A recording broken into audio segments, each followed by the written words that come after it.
Mga brother, check tayo tsaka unboxing ng mga Mandalorians. Mga iba't ibang klase ng mga Mandalorians sa Star Wars. Unahin natin yung mga Funko Pop. Siyempre, ang Funko Pop, hindi natin pwedeng ialis sa box dahil mabababa ang value. Pero check nyo. Number 663, Mandalorian with Darksaber. Ganda nito. Mandalorian na kung saan nakuha niya na yung Darksaber. Nakuha niya kay Moff Gideon. Pangalawa naman is Mandalorian nakasama si Grogu, the child. O, diba? Solid. Marami tayong Funko Pop ngayon, mga brother. So, next live, marami tayong isasalang na Funko Pop na Star Wars. Next is Sabine Wren. Ito, ganda nito. Ito yung Sabine Wren na Rebels, okay? So, kasi merong isang Sabine Wren na galing sa Ahsoka na series, pero ito yung sa Rebel. And then, Mandalorian na Mudhorn Battle. Number 564. Next natin is Boba Fett Limited Edition. So, ito ay 2019 Summer Convention exclusive. Boba Fett, color green siya na makintab. May value to, mga brothers. So, solid din to. Number 297. So, ito ay panglima na. And then, the last is Funko Pop Bo-Katan Kryze. Galing sa series ng Mandalorian. Kaya alam pa nga, bantayan mo sila dyan. Ayan. Unbox tayo next, mga brother. Black Series. 6 inches figure Axe Woves. Galing sa series ng Mandalorian. So, ito ay isa sa mga kagrupo ni Bo-Katan. Ang ganda ng Axe Woves na to. Check natin, mga brother.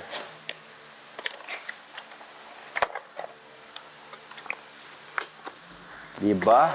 Pogi, oh. Ayan, si Axe Woves. So, ito ay fully articulated. Kunin natin yung helmet niya. Unbox natin itong helmet. Ito, yung helmet niya. Tapos, yung rocket launcher. Rocket launcher. And then, yung mismong figure. Check natin. Meron siyang kasamang isang blaster. So, ito. Isang blaster. Napakaliit lang yan. So, ingatan nyo kasi usually yan yung mga nawawala sa figure ng 6 inches. Or, lalo na kapag mga 3.75. So, yun medyo angas. Oh, ganda oh. So, isa lang yung blaster na kasama dito. May holster din siya rito. Pwede nyo ilagay dito yung barrel. Axe Woves. Next natin, mga brother, ito isa sa mga vintage brand ng Star Wars na figure.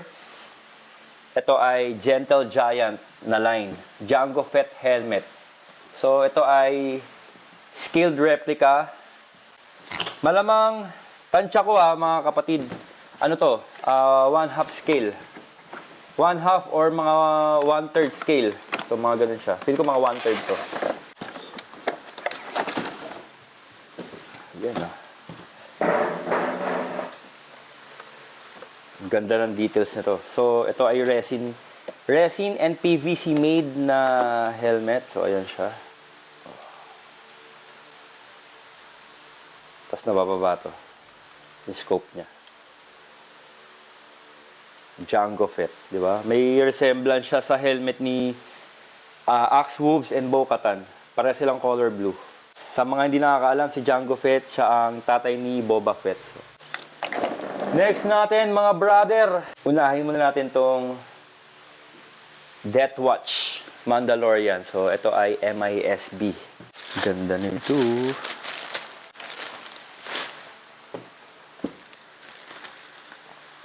Ayan o, tingnan nyo yung box. Napakakinis pa niyan. 1/6 scale to, mga brother. Hot Toys. Star Wars Death Watch. Galing sa series na The Mandalorian.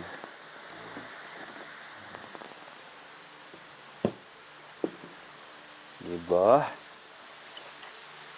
Oh. Grabe ba?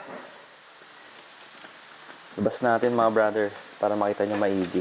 Dami accessories. Sobrang dami accessories, oh. Ayan. Ganda, no? Oh. Isa-isa yan yung accessories, mga brother.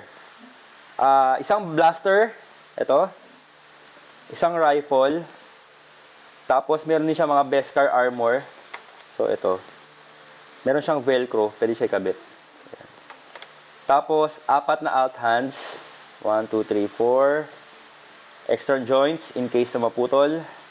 And then, 2 effects. And of course, hindi pwede mawala ang trademark ng mga Mandalorian, which is yung rocket launcher. Okay? So, isa-isahin natin mga brother. Labas muna natin yung mismong figure.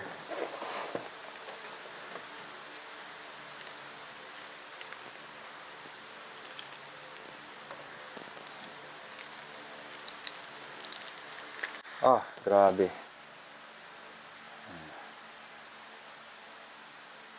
Sobrang ganda ng details niya. Tayo mo natin dito. Ako ang naglabas. Ako ang pinakaunang naglabas galing sa MISB. Kaya, so ito yung rocket launcher niya mga brother. Kakabit natin sa likod. Tulad mismo sa mismong series ng Mandalorian. Di ba, napapansin nyo medyo madali siyang ikabit, itanggal, bit-bit lang nila minsan. Ito po ay di-magnet. Sabihan siya. Malakas yung magnet niya.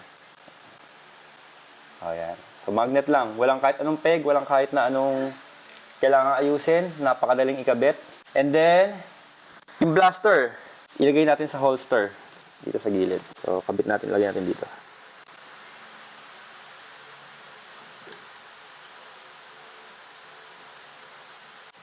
Yan lang. Diba? Simpleng-simple. Pwede siyang palitan mga brother yung ano niya, yung Beskar armor niya. Pwede niyong palitan, so tatanggalin niyo lang ganyan. Tapos kakabit niyo tong isa. Pwede siyang ganyan. Okay. Pero for now, kabit natin tong Beskar armor na original. Meron siyang 2 effects. So kung gusto niyo nang naka-flight zone siya, naka-flight mode siya, pwede niyo ikabit to dito sa rocket. So, tanggalin nyo lang ulit para mas madali. Kabit nyo siya dito.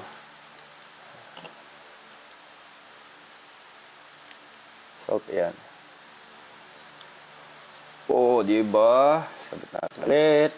Ganyan. So, buo na yung Mandalorian natin, mga brother. Mandalorian Death Watch. Ang gagawin natin ngayon, iporma muna natin. Okay naman. Grabe yung details niya. Sobrang ganda ng details niya. Kung paano sa totoong movie, sa totoong series, ganun din dito mga brother. Ayan o. May mga rocket pa dito. Tapos may mga lalagyan ng kung ano-ano dito. Ngayon, pwede nyo rin itong ibaba. Diba?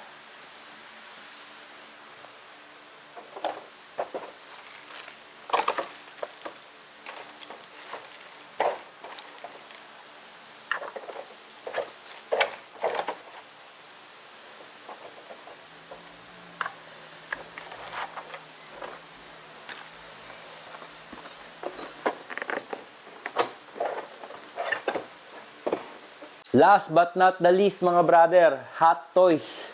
Ganda nito, Bo-Katan na Star Wars Mandalorian series. Yan, oh. Grabe din to.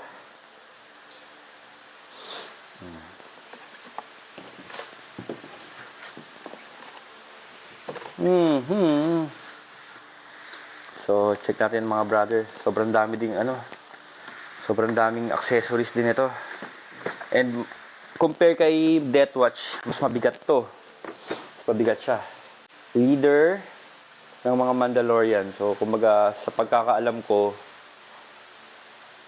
yung pamilya niya or yung lahi niya yung isa sa mga matataas na parang may pwesto or parang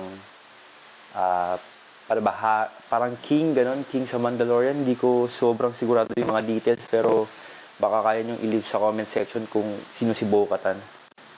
So, ayan siya. Kunin mo natin check mo natin lahat mga brothers. So, 2 blaster. Parehas na blaster.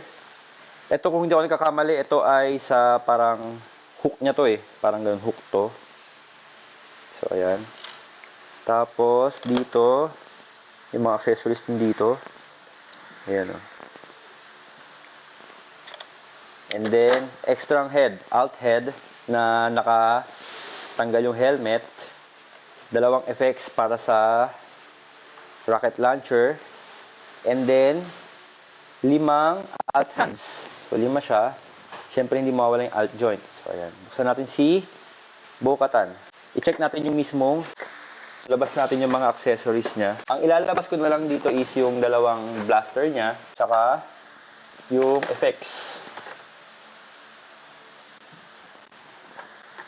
Pakita ko rin sa inyo yung alt head, mga brother. So, para magka-idea kayo na sobrang grabe yung details din ng alt head niya. Sige, palitan natin ng dalawang alt hand. Yung nakakakso ng baril niya. So, itong dalawa, left and right.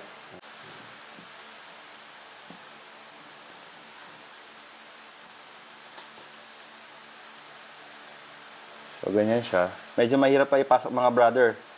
Dahil masikip. Pero goma naman siya. So, flexible naman. Halik natin isa. Ganun lang ulit. Pilitin nyo lang.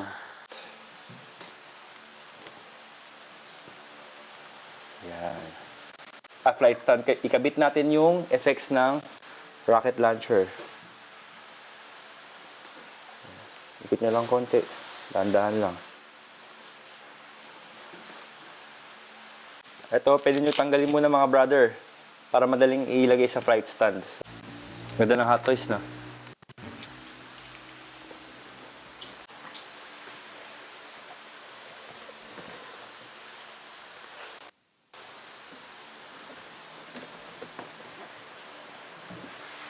Mga brother, ito ang isa sa mga malupit nating unboxing video ng mga laruan.